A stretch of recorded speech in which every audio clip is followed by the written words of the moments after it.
Shalom, shalom à chacun, chacune. Vous êtes bien sur la fréquence de la parole de prophète ce qui fait coincer. C'est encore votre hôte et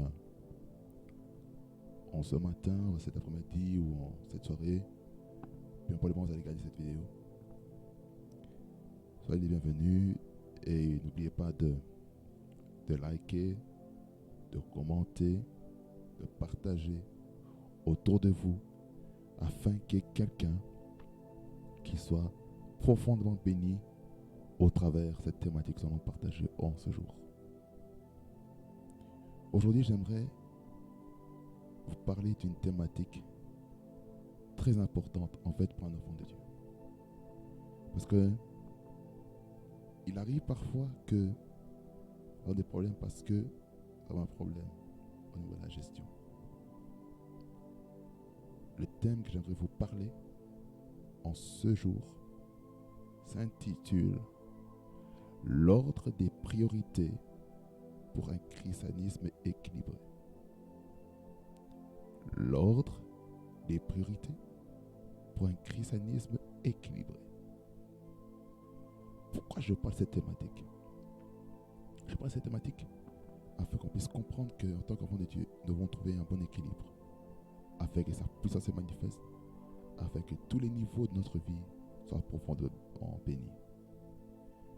Pour ce faire, nous allons lire notre premier passage de ce moment. Nous lisons Luc chapitre 10 verset 38 à 42. Il nous dit: comme Jésus était en chemin avec ses disciples, il entra dans un village et une femme nommée Marthe le reçut dans sa maison. Elle avait une sœur nommée Marie qui, s'étant assise au pied du Seigneur, écoutait la parole. Marthe, occupée à divers soins domestiques,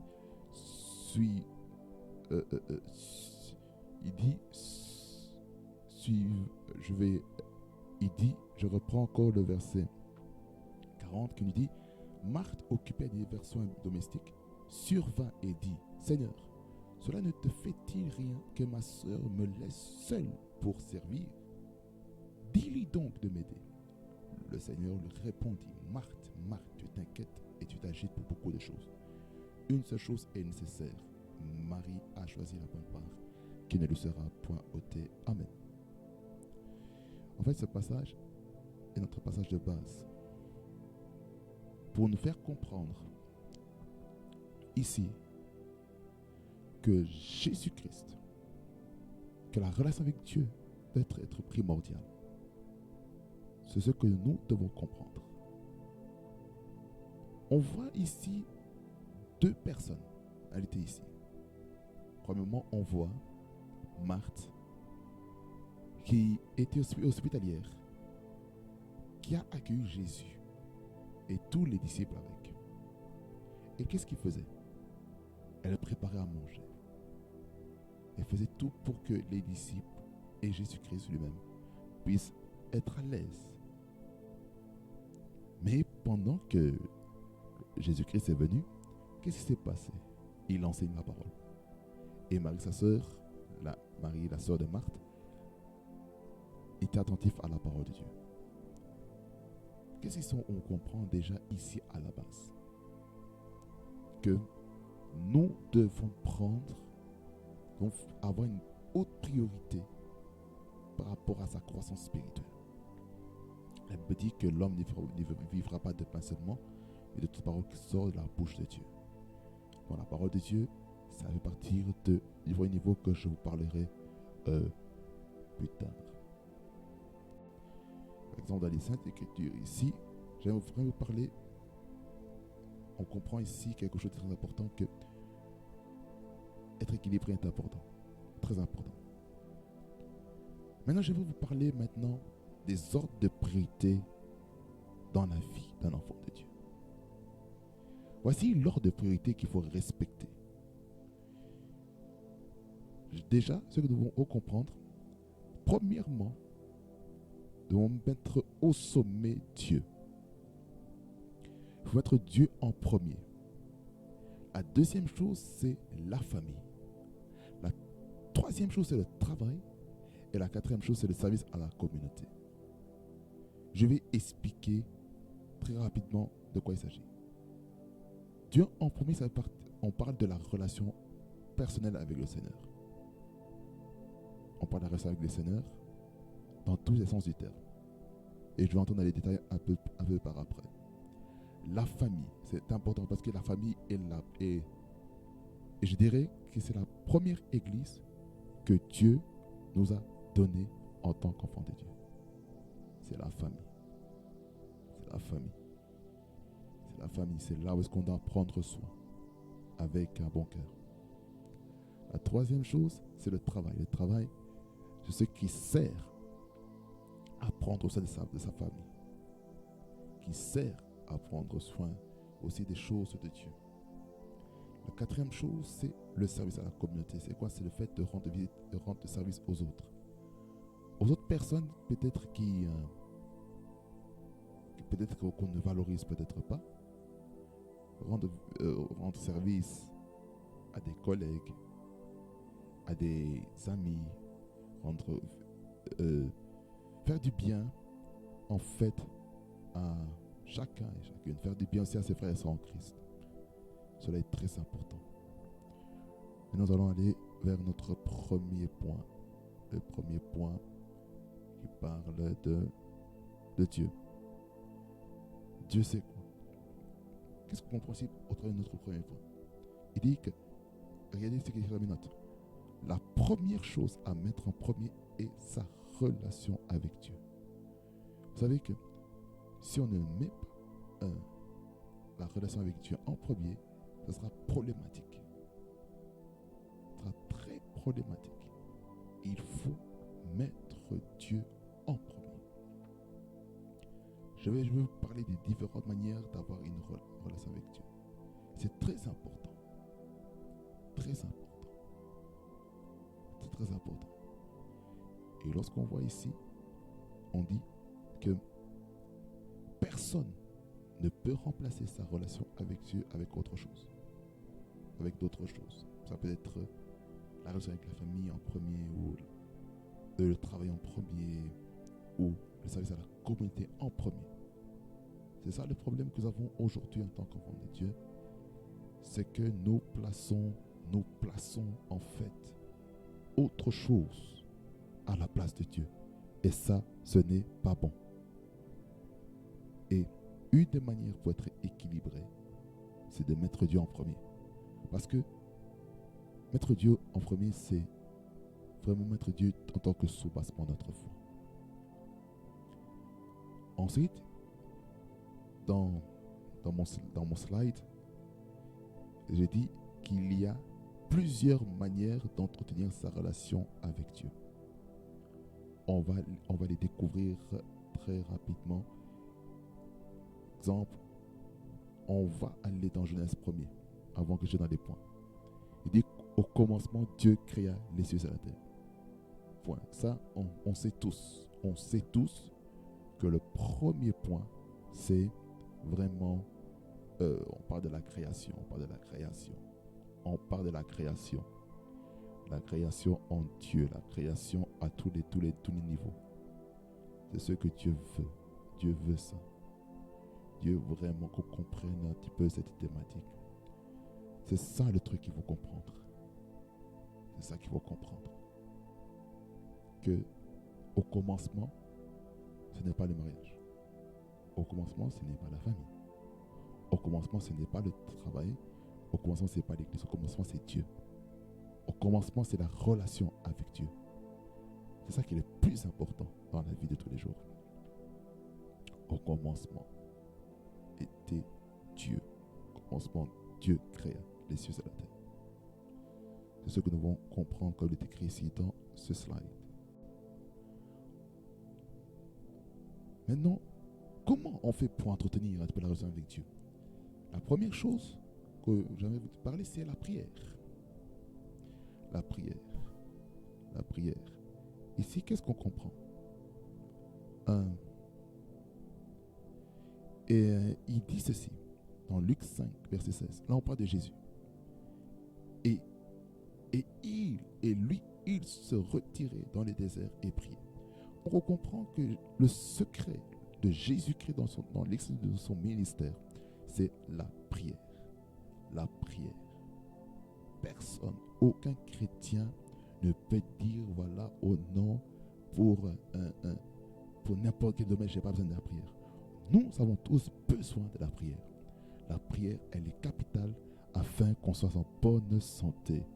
La prière, elle est capitale afin que nous puissions comprendre que nous ne sommes pas seuls, mais la prière est nécessaire. Elle est nécessaire afin d'être une source de bénédiction autour de soi. La prière, elle est primordiale. La prière, elle est primordiale. C'est ce que nous devons comprendre. La prière, la prière. Donc, tout commence par la prière, la prière, la prière, la prière, la prière, la prière. La prière, et je parlais aussi d'autres points aussi, comment on fait pour avoir une prière assez efficace. Ceci par la connaissance de ta parole, je dis déjà en avance, parce que cela est très important. Donc, ici, ce que nous devons comprendre maintenant, la définition, c'est quoi la prière? Qu'est-ce que la prière? La prière est un dialogue qui est fait verticalement vers notre, excusez-moi pour le faux d'orthographe, verticalement vers notre Père Céleste. Je relis un peu. La prière est un dialogue qui est fait verticalement de notre Père Céleste à nous les êtres humains. C'est une transaction ascendante et descendante. Voyez, la prière c'est ça. La prière c'est un dialogue. La prière c'est un dialogue. La prière est là afin qu'on ait une relation entre le Père Céleste et nous-mêmes. C'est très important. C'est la relation aussi verticale. Ça c'est très important. Ensuite, j'explique un petit peu qu'est-ce que la transaction ascendante. La transaction ascendante est le fait que nous prions vers le Père afin d'avoir une bonne relation avec Dieu.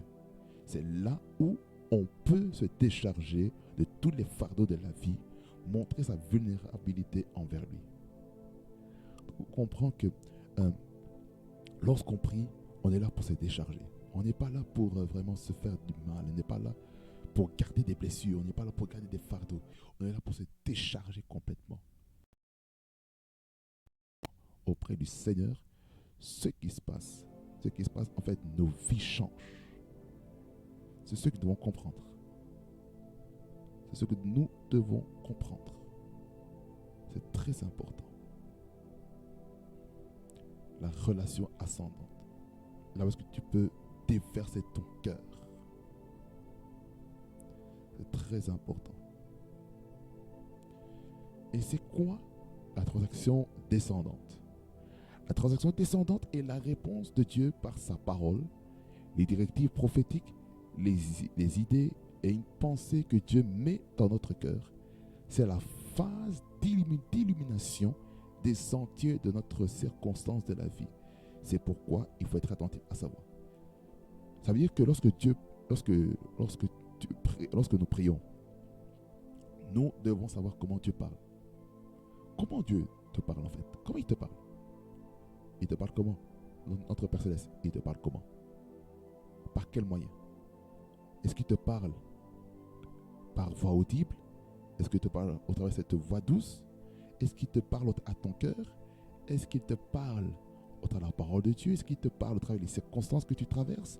Est-ce qu'il te parle au travers des conseils que tu reçois dans la vie des parents, dans la vie d'un aîné, dans la vie de quelqu'un qui a la barbe blanche, qui a les cheveux blancs, qui a le dos courbé, dans la vie de quelqu'un qui a les rides? Identifie la voix de Dieu pour ta vie, pour ta propre personne. Cela est très important, bien évidemment, c'est très important. Très important de savoir écouter, être attentif à sa voix. Ça, c'est très important. Le deuxième moyen d'entretenir une relation avec Dieu, c'est au travers de la parole de Dieu. Sa parole. La parole, c'est la Bible. C'est la Bible qu'on lit tous les jours. C'est la Bible. C'est la Bible. C'est ça qui permet vraiment d'être assoiffé de connaître comment Dieu fonctionne et savoir comment avoir une vie de prière efficace. C'est la parole de Dieu. La parole de Dieu. Et j'aimerais vous lire rapidement Jean chapitre 1er, chapitre 1er, verset 1er à 14. Voici ce que nous dit les Saintes Écritures. Les Saintes Écritures nous disent: au commencement était la parole, et la parole était avec Dieu, et la parole était Dieu. Elle était au commencement avec Dieu. Toutes choses ont été faites par elle, et rien de ce qui a été fait n'a été fait sans elle. En elle était la vie, et la vie était la lumière des hommes. La lumière, lui, dans les ténèbres, et les ténèbres ne l'ont point reçue. Il y eut un homme envoyé de Dieu, son nom était Jean. Il vint pour servir de témoin, pour rendre témoignage à la lumière, afin que tous se crussent par lui ou croient en lui. Dans d'autres versions, j'ai utilisé la version de Louis II. Il n'était pas la lumière, mais il parut pour rendre témoignage à la lumière. Cette lumière était la véritable lumière qui, en venant dans le monde, éclaire tout homme. Elle était dans le monde, et le monde a été fait par elle, et le monde ne l'a point connue. Elle est venue chez les siens, et les siens ne l'ont point reçue. Mais à tous ceux qui l'ont reçue, à ceux qui croient en son nom, elle a donné le pouvoir de devenir enfants de Dieu, lesquels sont nés, non du sang, ni de la volonté de la chair, ni de la volonté de l'homme, mais de Dieu. Et la parole a été faite chair, et elle habitait parmi nous, pleine de grâce et de vérité. Et nous avons contemplé sa gloire, une gloire comme la gloire du Fils unique venu du Père. Amen. Donc ici on comprend que la parole, ici on parle ici, c'est Jésus. C'est Jésus. Mais on comprend que le monde a été créé par la parole. C'est ça que lorsqu'on retourne un petit peu dans Genèse, j'étais premier, lorsqu'on dit que l'Esprit est au-dessus de la terre, on parle du Saint-Esprit, et puis la parole a été prononcée, Dieu le Fils qui prononce, et les choses se créent. C'est pour vous dire que la place de la prière, la place de la parole est importante, afin que notre vie de prière soit efficace. Ça, c'est très important. D'avoir Jésus-Christ comme Seigneur et Sauveur, afin qu'on puisse savoir comment prier efficacement, afin qu'on sache ce que dit les Écritures. Et c'est comme ça qu'on va connaître Dieu, c'est comme ça qu'on va connaître sa destinée. Quelle est ma destinée? C'est ça. C'est en connaissant les Saintes Écritures. Si on ne connaît pas les Écritures, là c'est problématique. C'est très problématique ça, je vous dis la vérité. C'est très problématique. Très problématique.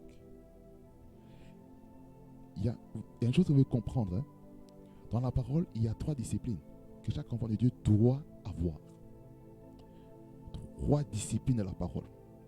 La première chose, c'est la lecture de la parole. En fait, la lecture de la parole, elle fait quoi? La lecture de la parole permet d'avoir des informations, d'avoir une connaissance, d'enrichir son vocabulaire, d'enrichir son bagage. C'est ce que la lecture de la parole fait en fait. Elle est là pour enrichir. Elle est là pour enrichir. Ça veut dire qu'on reçoit. Ça que j'appelle acquisition des informations, entre parenthèses, la connaissance. Ça c'est important. Mais après avoir reçu la parole, il y a une deuxième phase qu'il faut comprendre. C'est l'étude. Il faut étudier la parole. Qu'est-ce que l'étude de la parole de Dieu? Comme on dit, l'étude biblique. C'est là où est-ce qu'on va commencer à comprendre la parole. C'est là où est-ce qu'on va se poser des questions. C'est ça que l'étude permet d'avoir une acquisition, d'acquérir vraiment la compréhension. C'est important. C'est important. Lorsqu'on étudie la parole, on est là pour comprendre. Ok, qu'est-ce que Dieu veut pour moi? Lorsque je lis ce passage, qu'est-ce que je comprends? La parole dit ça. Et tout cela respecte un petit peu aussi les 3 principes, par exemple, avec le cadre du tabernacle, dans le tabernacle de David, de Salomon. Le tabernacle il va être reconstruit normalement dans les années qui viennent selon les indications prophétiques. C'est vraiment, en fait, ça, c'est le parvis. Le parvis, c'est la lecture. L'étude, c'est quoi? C'est le lieu saint. Et le 3e niveau que j'aimerais vous parler, c'est la méditation. La méditation, c'est quoi? C'est le 3e niveau. C'est le côté maintenant où est-ce qu'on est capable d'appliquer. Acquisition de l'application ou la sagesse qu'on pourrait dire. Parce que même au niveau de la révélation, il y a trois dimensions. Il y a ce qu'on appelle la connaissance, la compréhension et la sagesse. La sagesse, c'est l'application de ce que tu as reçu comme information et de ces informations que tu as comprises. Et c'est au travers de cela que tu vas être efficace dans la vie. Ça est très important. Très important. Très important. Être efficace. Être efficace. Voyez, c'est très important. C'est très important. Une autre manière aussi d'avoir une bonne relation avec Dieu aussi, c'est avoir des jeunes qui répondent à ces préceptes. Cela va vraiment aider à être stable dans la vie. Cela est très important. Il y a plusieurs manières d'avoir une bonne relation avec Dieu. Mais j'ai voulu en citer cela pour le moment. Maintenant, la deuxième chose à mettre en place, c'est la famille. La famille. Ah, la famille. La première famille qui a été créée, c'est la famille d'Adam et Ève. Adam et Ève. Et c'est ce qui s'est passé. Adam et Ève ont été créés. C'est la première famille qui a été créée. Et ils ont eu des enfants. Ils ont eu Cain, ils ont eu Abel, ils ont eu Seth, ils ont eu Louloua, ils ont eu d'autres personnes que d'autres livres apocryphes peuvent répondre. Mais je vais pas aller là-dedans parce que là, ça devient vraiment une étude purement théologique, tout ça pour comprendre un petit peu les mystères. Concernant la famille, il y a un passage qui est très capital, qu'il ne faut pas négliger. Voici ce qu'il dit les Écritures. Dans 1 Timothée chapitre 5 verset 8, il nous dit que si quelqu'un n'a pas soin des siens et principalement de sa famille, il a renié la foi et il est pire qu'un infidèle.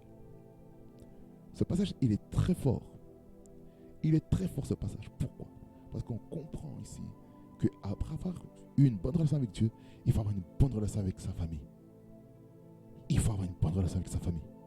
On ne peut pas dire que nous sommes chrétiens et on a des problèmes avec la famille et que la famille n'a pas de place et qu'on va se concentrer juste à servir le Seigneur, juste à faire le ministère, juste à aller travailler, mais on néglige les enfants, on néglige sa femme, on néglige le mari, on néglige les choses essentielles. Parce que la famille est la première église que Dieu nous donne. La famille est la première église. Je vais aller dire comme ça. Parce que le mari, il est comme l'apôtre, le prophète. Il est l'évangéliste, il est le pasteur, il est le docteur de la parole dans la maison. Et puis la maman, c'est la diaconesse. Et puis les enfants sont des responsables dans différents points de la maison. Certains peut-être sont responsables au niveau de la cuisine, d'autres sont responsables au niveau de jardinerie, de jardinage, d'autres sont peut-être responsables au niveau du Zoom. Par exemple, dans ma famille, ici, on me considère comme un responsable du Zoom par la grâce de Dieu et je rends toute la gloire. Et pour d'autres points, c'est peut-être s'occuper de tout ce qui est ranger la cave ou nettoyer le salon ou arranger la chambre. Donc c'est là en fait qu'on est capable de discerner les différents types de responsabilités, les différents types de dons que chaque personne a. C'est là où est-ce que dans la famille on peut identifier cette personne est forte dans ça. Par conséquent, on ne peut pas l'envoyer dans telle fonction. C'est important. C'est important de ne pas négliger la famille.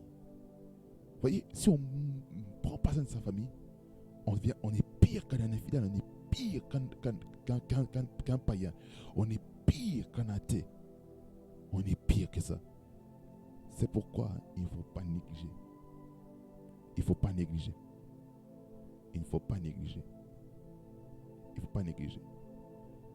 Regardez ce que j'écris dans mes notes. J'écris, après sa relation avec Dieu, il est primordial de ne pas négliger sa relation avec les membres de la famille. Notre Dieu a créé une première famille en Adam et Ève dans Genèse 2 par le moyen du mariage. Voyez, déjà avec ça simplement, on comprend quelque chose de très fort. On comprend que la famille est instituée par Dieu. Le mariage est institué par Dieu. C'est ça qu'il faut comprendre. Ici, on comprend aussi dans Genèse 4 qui nous parle en fait de la naissance de Caïn et d'Abel ainsi que les autres enfants comme Seth. Si vous voulez comprendre un peu le contexte un petit peu de Genèse 4, on voit la naissance de Caïn et d'Abel, voilà, qui ont une tâche bien particulière. Et Caïn, il était, on va dire, celui qui récoltait les fruits des arbres. Mais Abel était le berger qui prenait soin des brebis. Et lorsqu'il devait offrir maintenant l'offrande, Caïn a offert le fruit de sa vigne et Abel a donné les prémices et Dieu a eu égard à l'offrande d'Abel et qui a créé la jalousie dans le cœur de Caïn. Puis Caïn maintenant a eu des pensées de meurtre contre son frère pour l'éliminer. Et puis après on voit que il dit, lorsque Dieu l'interroge pour savoir où est Abel, et puis il dit, suis-je gardé de mon frère, etc., etc. Et on voit que Dieu le Père dit que le sang d'Abel est en train de crier contre Caïn. C'est ça qu'il faut faire attention aussi dans la famille afin qu'on puisse bien gérer les tempéraments de chacun, chacune pour ne pas causer des problèmes. Parce qu'ils sont créés des problèmes problématiques. C'est très important. Le Seigneur fait de nous des gardiens de nos frères, nos sœurs et de nos parents, car on rendra des comptes de notre gestion avec Dieu. Voyez, c'est important. Hein? D'avoir une famille, une bonne relation. Gérer sa relation avec sa famille, c'est très important. Très important. Très important. C'est très important. C'est très important.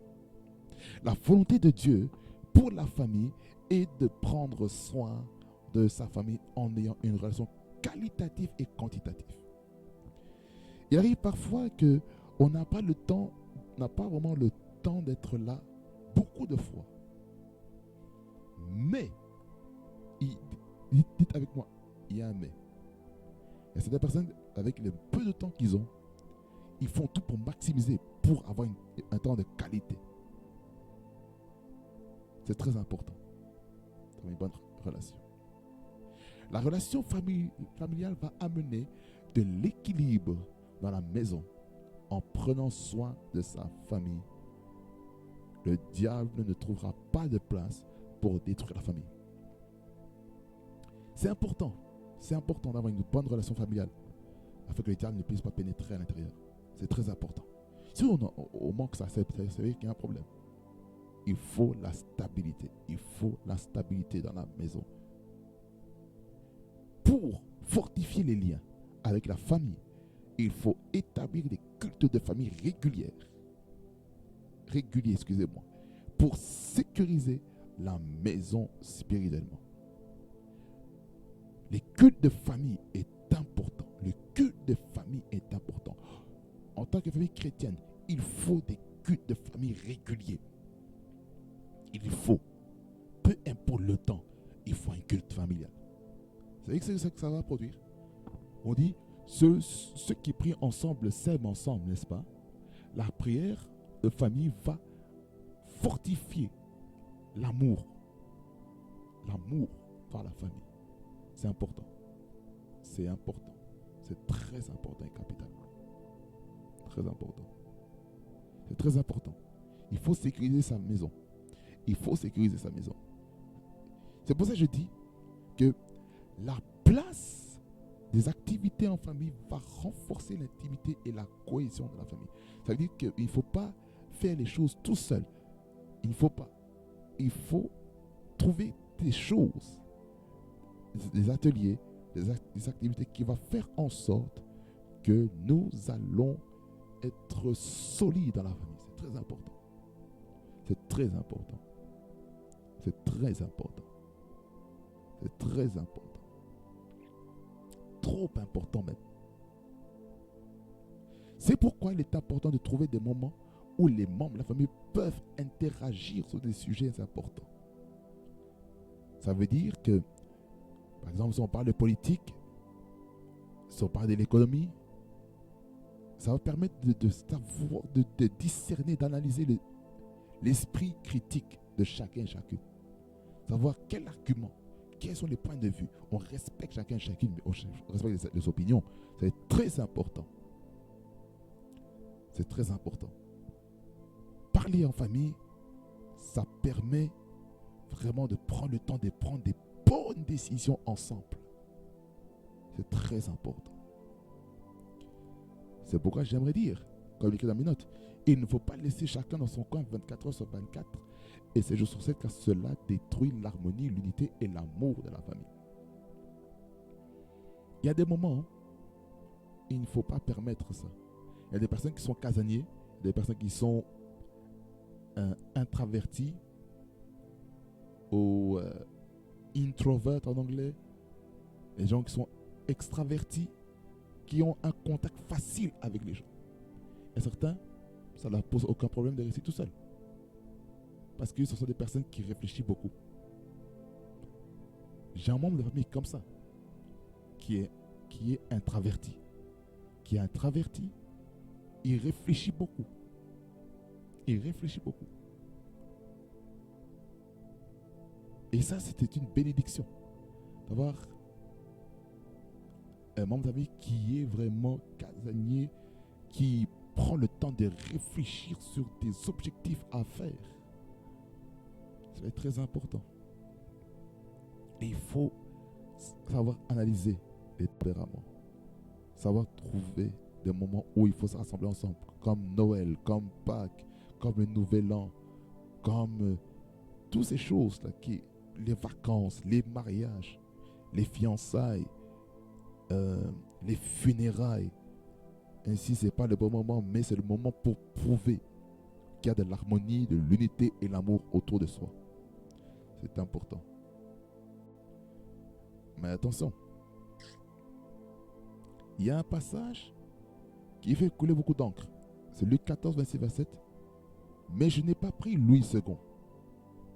Parce que si je prends Luc 14, verset 26 et 27 en Louis II, pour celui qui n'est pas mûr dans la foi, ça va devenir une occasion de rébellion contre la famille. Mais j'ai préféré cette version-ci, qui dit: si quelqu'un vient à moi sans me préférer à son père, à sa mère, à sa femme, à ses enfants, à ses frères et à ses sœurs, et même à sa propre vie, il ne peut être mon disciple. Et quiconque ne porte pas sa croix et ne me suit pas ne peut être mon disciple. Voyez ce passage qui est beaucoup utilisé dans le discipulat, qui est là pour détruire. Et vous dire, voilà, oh non, c'est nous qui doit écouter plus que la famille. Ah. Donc, si je comprends bien, il faut que j'écoute plus un leader spirituel plus que mes parents. Waouh. Wow. Ça, c'est problématique. Hein? Je vous dis la sincère vérité. C'est très dangereux. C'est très dangereux. Je répète encore une fois. C'est très dangereux. Trop dangereux même. Trop dangereux. Mais ce qu'il est en train de dire ici, dans ce passage, il dit, si quelqu'un vient à moi sans me préférer, faisons attention au mot, sans me préférer. Ça veut dire par là quoi? Le Seigneur veut qu'on ait une relation avec lui. C'est ce qu'il est en train de dire. Ça veut dire qu'on ne peut pas être un disciple si notre relation avec Dieu ou avec Jésus-Christ ne dépasse pas l'amour qu'on a pour nos membres de la famille. Mais ça ne veut pas dire qu'il faut haïr sa famille. Ça ne veut pas dire qu'il faut rejeter sa famille sous prétexte du disciple-là. Ce n'est pas ça le vrai disciple-là. Le vrai disciple-là est là vraiment afin qu'on puisse manifester le disciple-là même si c'est dans la famille. C'est ça le problème. Le problème, on prend des passages comme celui-ci par exemple et on veut le sortir de son contexte. Quand dans la version Louis II, il dit si quelqu'un vient à moi et ne hait pas son père, qui ne hait son père, sa mère, sa femme, ses enfants, ses frères, ses soeurs et même sa propre vie, il ne peut être mon disciple. Et quiconque ne porte pas sa croix et ne me suit pas ne peut être mon disciple. C'est ça le problème qu'il y a aujourd'hui. Ça crée beaucoup d'instabilité dans les familles. Faisons attention. Faisons attention avec la manière dans laquelle on s'y prend au niveau des disciples-là. Faisons très attention. Je répète encore une fois. Faisons très attention avec le disciple-là. Il y a certains disciples-là qui est là pour séparer les familles. Ça, c'est un faux. Ça, c'est un disciple-là diabolique, machiavélique. Mais le bon disciple-là christique, c'est pas le fait d'abandonner sa famille, c'est le fait d'avoir une relation avec Jésus. C'est ça qu'on est en train de dire. C'est pas le fait de séparer des membres de famille, c'est pas ça. Alors là, il y a un problème. Là, il y a un problème doctrinal. On va faire très attention avec les problèmes doctrinaux. Ça, c'est très dangereux. Très dangereux. Très dangereux. Regardez la minute. Après avoir passé du temps avec Dieu, il faut passer du temps avec sa famille. Ce passage ne dit pas qu'il faut abandonner sa famille sous prétexte qu'on est un disciple de Christ, car notre Dieu est un Dieu de la famille et il règne sur la terre au travers de la famille. C'est ce que nous devons comprendre. C'est ça que nous devons comprendre. Il ne faut pas dire, oh non, parce que on a dit, parce que il y a telle personne qui va venir, voilà, il faut ceci, palana, qu'on va avoir peur, au point maintenant de manquer de respect à ses parents. Non, je ne suis pas d'accord. Je ne suis pas d'accord. En tant qu'enfant de Dieu, nous devons faire attention. Nous devons avoir une bonne relation avec les membres de nos familles. Cela est très important. Avoir une bonne relation avec sa famille. Si on n'a pas de bonne relation avec sa famille, ça c'est une malédiction. C'est une malédiction. Il faut faire en sorte qu'on ait une bonne relation en famille. La bonne relation en famille va faire en sorte que nous sommes équilibrés. Si on n'a pas de relation en famille, mais c'est problématique. Comment on va savoir que tu as un problème? Il faut une relation avec la famille. Il faut une bonne relation avec la famille. C'est très important. Très important. La troisième chose, c'est le travail. Le travail. Le travail. Ah, le travail. Le travail, c'est très important. Le premier passage que je parle ici, Colossiens 3, versets 22 à 25, avec la version nouvelle édition de Genève, qui lui dit: serviteurs, obéissez en toutes choses à vos maîtres selon la chair, non pas pas seulement sous leurs yeux, comme pour plaire aux hommes, mais avec simplicité de cœur, dans la crainte du Seigneur. Tout ce que vous faites, faites-le de bon cœur, comme pour le Seigneur et non pour des hommes, sachant que vous recevrez du Seigneur l'héritage pour récompense. Servez Christ, le Seigneur, car c'est lui qui agit injustement recevra selon son injustice, et il n'y a point de favoritisme. Ici on parle du travail. Ça veut dire que lorsqu'on travaille, en fait, il faut respecter l'autorité en place. Il faut respecter son patron. Il faut respecter ses responsables. Il faut respecter le manager. Il faut respecter. Il ne faut pas manquer manquer de respect sous prétexte qu'on a l'onction. Non. Regardez Jésus-Christ. Il a travaillé en tant que charpentier. Est-ce que vous l'avez vu dans les Écritures qu'il avait manqué de respect à quelqu'un? Est-ce que vous avez vu ça? Non. Alors pourquoi nous devons être irrespectueux de nos responsables, de nos leaders? Attention. Il faut connaître ses droits. Parce que c'est des personnes qui peuvent vraiment être hors la loi sous prétexte qu'on devient patron, on fait tout ce qu'on veut. Non. Non, Dieu n'aime pas ça. Dieu n'aime pas ça. Ici, dans le passage, on voit en fait plusieurs attitudes. On voit plusieurs attitudes dans le travail. Qu'est-ce qu'il faut dans le travail? Il faut la simplicité du cœur. Il faut être simple. Il faut être simple. Deuxièmement, il faut avoir la crainte du Seigneur. Déjà, il ne faut pas plaire aux hommes. Il ne faut pas faire le truc juste pour avoir l'approbation des hommes. Non, non, non, non, non. Non, non, non, non, non. Parce que tout ce qu'on fait, il y a une récompense qui se passe après. C'est ce qu'il faut comprendre. Il faut savoir une chose. Lorsqu'on sert, lorsqu'on travaille dans le milieu du travail, il n'y a pas de favoritisme.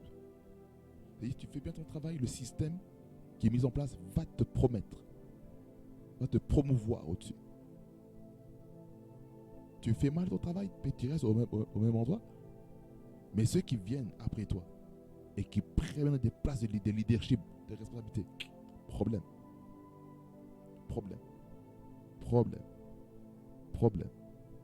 Ça doit faire très attention.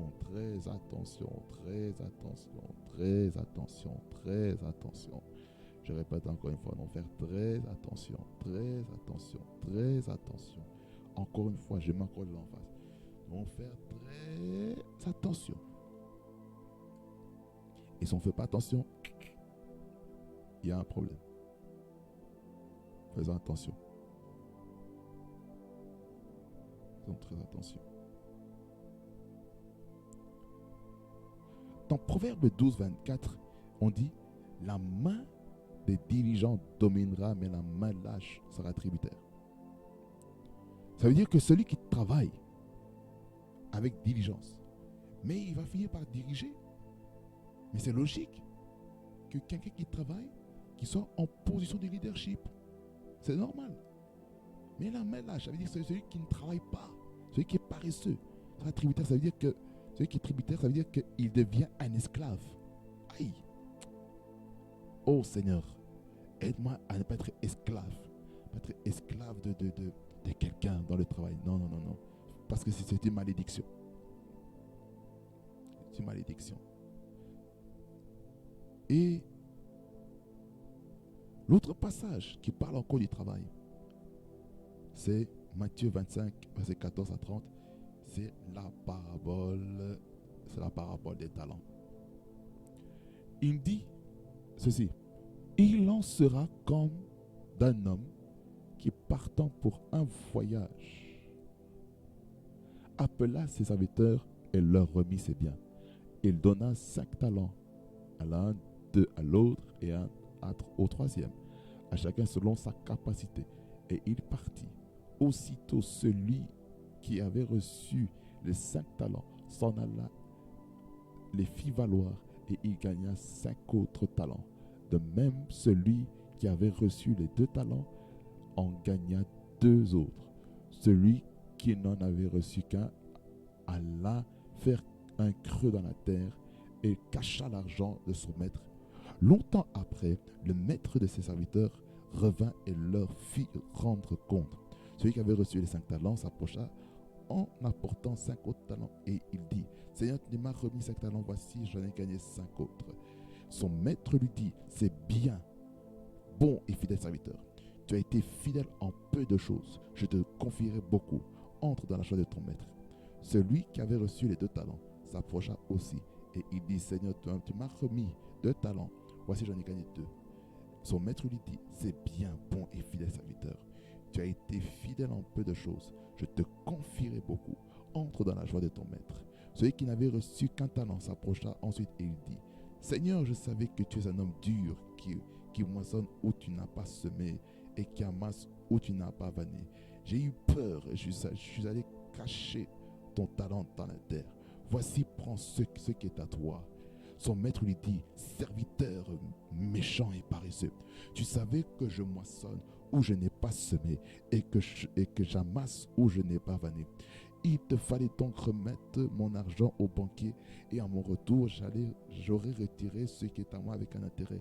Ôtez-lui le talent et donnez-le à celui qui a les 10 talents.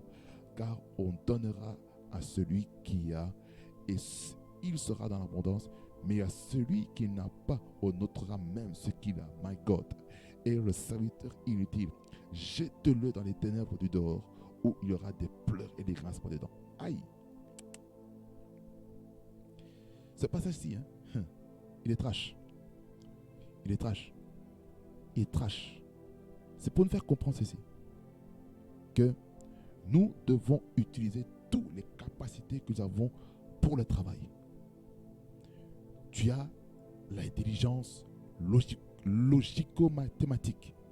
Mais utilise ça. Tu as l'intelligence musicale. Mais utilise ton intelligence musicale. Tu as l'intelligence manuelle.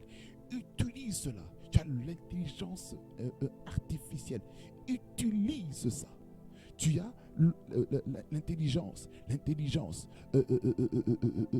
culinaire. Utilise cela. Tu as l'intelligence informatique. Utilise. Tu as l'intelligence poétique de l'écriture. Mais utilise tous ces talents. Et si tu n'as pas ce talent, mais ça va mourir. Il va avoir quoi? L'avortement. Ça va être très important. C'est ça que nous devons comprendre. C'est ça que nous devons comprendre. Est-ce que quelqu'un comprend? Mais si on n'utilise pas le talent, on va ôter le talent. On va donner à quelqu'un qui a conscience de ce talent.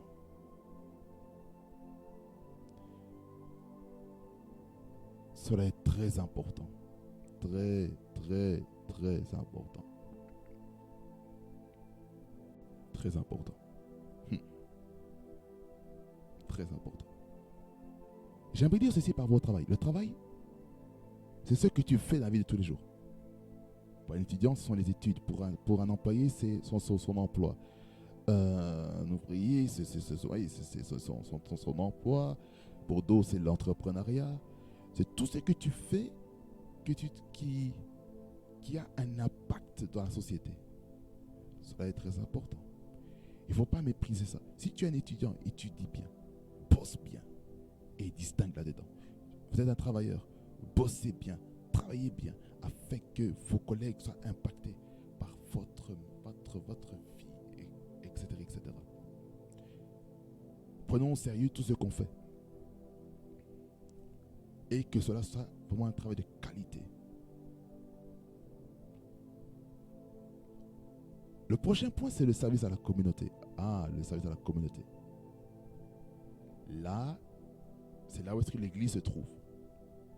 C'est là où est-ce que tout ce qu'il y a, les associations. C'est là où est-ce que ça se trouve. C'est là-dedans. C'est là-dedans. Jean 12, 26. Il dit, si quelqu'un me sert, qu'il me suive. Et là où je suis, là aussi sera mon serviteur. Si quelqu'un me sert, le Père l'honorera. Donc on comprend que lorsqu'on sert Jésus dans la maison de Dieu, lorsqu'on le sert dans ce fardeau, ce qui se passe, le Père honore celui qui sert le Fils. Dieu honore ceux qui servent le Seigneur avec un grand sérieux. Si on ne prend pas le Seigneur au sérieux, c'est problématique. C'est problématique. Alors faisons attention. Donc servons Dieu.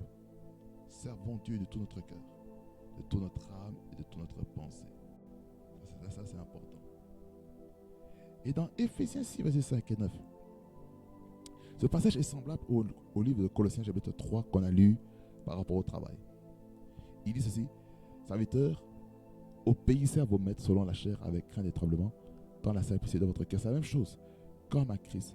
Non pas seulement sous leurs yeux, comme pour plaire aux hommes, mais comme les serviteurs de Christ qui font de bon cœur la volonté de Dieu. Servez-les avec empressement, comme servant le Seigneur et non des hommes, sachant que chacun, soit esclave, soit libre, recevra du Seigneur selon ce qu'il aura fait de bien.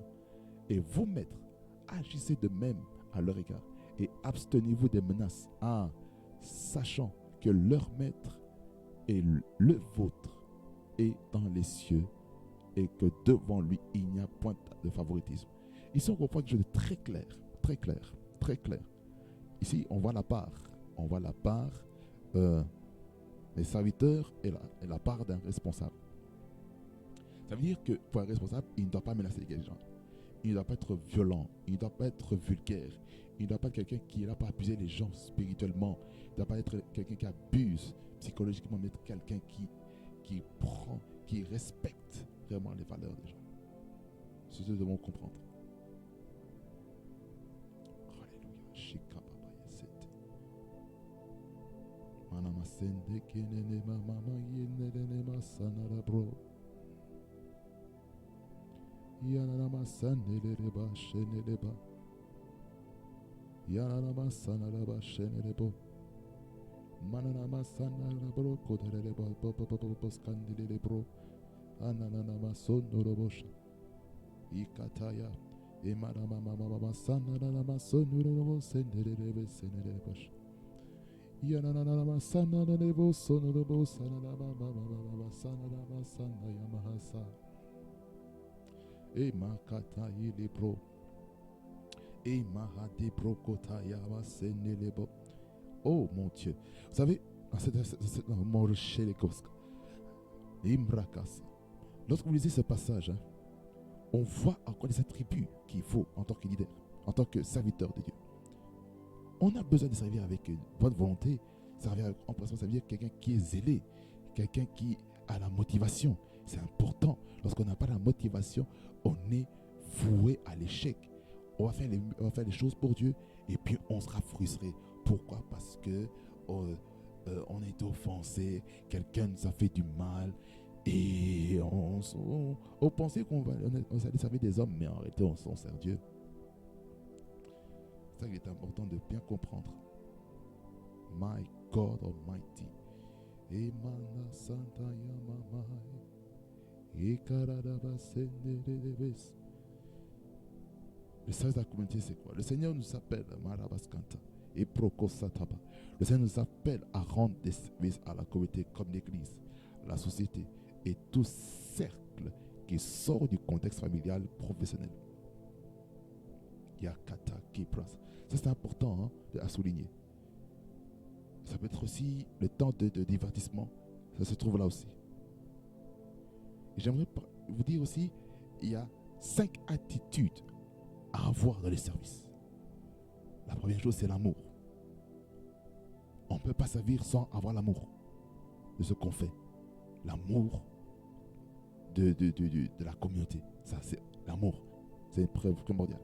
Deuxième chose, c'est la disponibilité. Être disponible, disposé. C'est important. Troisième chose, c'est l'enseignabilité. Quatrièmement, le respect. Et cinquièmement, l'humilité. Vous avez ces 5 choses. Alors votre service à Dieu sera efficace. Ça, je vous garantis.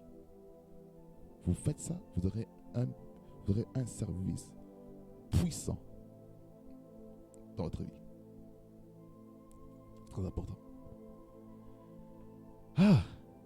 Maintenant, je vais vous parler d'une erreur que personnellement j'ai faite et qui a failli me coûter même ma famille, qui a fait coûter même le ministère, qui a coûté même mes finances, travail. Quand je parle de travail, je parle des études, je parle de l'emploi, toutes ces choses-là. Il y a eu des luttes et des combats.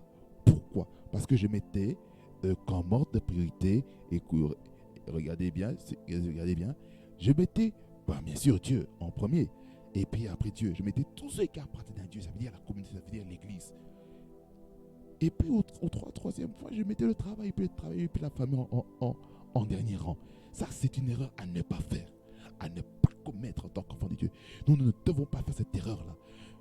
Oui, Dieu en premier. Mais ne mettez pas la communauté en deuxième. C'est une grosse erreur. C'est-à-dire que tu es une relation avec Dieu, et puis tu t'échèques de toute la famille, et puis tu t'occupes, et puis du travail, et puis tu sacrifies ta famille. Non, c'est pas ça. C'est pas ça la vie. Je suis désolé. Là, on est déséquilibré. C'est l'erreur que j'ai fait. C'est l'erreur que j'ai fait et je n'ai pas honte de le dire. Et cela a des répercussions même sur le ministère. Je servais, mais je sentais comme des résistances. Je sentais comme si mon service n'était pas reçu auprès de Dieu. Pourquoi? Parce que je ne considérais pas la famille. Je ne considérais pas la famille. La famille. Je ne considérais pas la famille. Ça, c'est problématique. Ça, c'est un crime. C'est un crime. C'est un crime. C'est un crime devant Dieu de ne pas prendre soin de sa famille. C'est un crime. C'est un crime. C'est un crime fanamineux. Le travail. Pas sacrifier le travail pour la famille. Hein? Pas sacrifier le ministère pour la famille. Non. La famille est très importante. Maintenant, si maintenant on est père, est-ce qu'on va sacrifier comme ça? Non. Ça, c'est problématique. Je suis désolé. Il faut de l'équilibre. C'est ce que j'ai subi. Ça m'a coûté très cher. Alors, comme j'écris dans mes notes, ne soyons pas déséquilibrés dans nos priorités. Je vous dis, ne soyons pas déséquilibrés. Il faut être équilibré. Il faut être équilibré. Et lorsqu'on est équilibré, le Seigneur va nous faire beaucoup de bien. Amen. Vraiment que le Seigneur vous bénisse abondamment pour ce temps.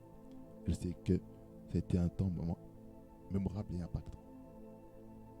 Ne négligeons pas et ne soyons pas des personnes déséquilibrées, mais soyons des personnes équilibrées. J'ai juste prié rapidement pour cette thématique. Seigneur Jésus, je te remercie, je te loue encore pour mon frère et ma soeur qui me suit derrière son écran. Merci parce que tu es venu restaurer l'ordre des priorités. Je prie que mon frère et ma soeur puissent mettre Dieu en premier lieu. Et puis qu'ils puissent mettre la famille en deuxième. Parce que la famille, c'est toi qui nous la donne. C'est toi qui nous l'impose, la famille. Tu imposes la famille dans nos vies. Qu'ils soient, Seigneur, qu'ils aient un bon caractère ou pas. Mais Seigneur, tu nous les imposes. Malgré la culture, malgré la coutume, malgré les traditions qu'ils ont vécues, qui ont grandi avec, au travers de leurs propres parents, Seigneur. Je prie Dieu Tout-Puissant que tu m'aides, que tu aides mon frère, que tu aides ma soeur, à ne pas négliger la famille. Sous prétexte qu'on sert le Seigneur, sous prétexte qu'on est disciple. Au nom de Jésus, aide quelqu'un à faire du travail en troisième lieu, un travail d'excellence et de distinction. Au nom de Jésus-Christ, qu'il ne puisse pas travailler pour être vu, mais qu'il puisse travailler comme s'il travaillait pour le Seigneur des armées. Seigneur, merci, parce que tu restaures aussi la place de la communauté en quatrième lieu, là où est-ce que ta maison s'y trouve. Seigneur, je prie Dieu Tout-Puissant que tu aides chacun et chacune à ne pas faire cette erreur que j'ai faite, dans laquelle je te place en premier, bien sûr. Je plaçais l'église en deuxième. Je plaçais le travail en troisième et la famille en quatrième. Seigneur, pardonne-moi. Et pardonne mon frère, ma soeur, qui s'est retrouvé peut-être dans ces choses à cause de l'endoctrination. Seigneur, pardonne. Seigneur, toute doctrine, Seigneur, qui ne glorifie pas ton nom. Pour ta seule et unique gloire. Seigneur, fais quelque chose de nouveau. Au nom de Jésus. Casse tout système de penser qu'une gloire à ton nom. Au nom de Jésus-Christ. La gloire, l'honneur et la puissance te reviennent. Au nom de Jésus-Christ, je suis prié. Amen. Amen, amen, amen. Que le Seigneur vous bénisse abondamment. Vous étiez dans le programme de la fréquence de la parole. La fréquence de la parole. C'était votre programme. Vraiment qui vous a enrichi, qui vous a fait vraiment du bien. Et je suis convaincu en ce jour que votre vie ne sera plus jamais la même. Alors, frères et sœurs, ne soyez pas déséquilibrés. Mettons de l'équilibre dans sa vie afin d'être une source de bénédiction pour sa génération. Prophétique Soaking Frequency, la fréquence vous avez près du trône de Dieu. N'oubliez pas de liker, de vous abonner, d'activer votre cloche de notre notification, de partager autour de soi, de commenter. Ça va bénir beaucoup de personnes. Que ça vous bénisse abondamment. Et on se voit pour une prochaine vidéo par la grâce de Dieu. Parce que le Seigneur, il est miséricordieux. Et le Seigneur va nous faire beaucoup de bien. On est ensemble. Soyez bénis au nom de Jésus. C'était votre serviteur, Trésor Robert Zekipanda. Soyez bénis.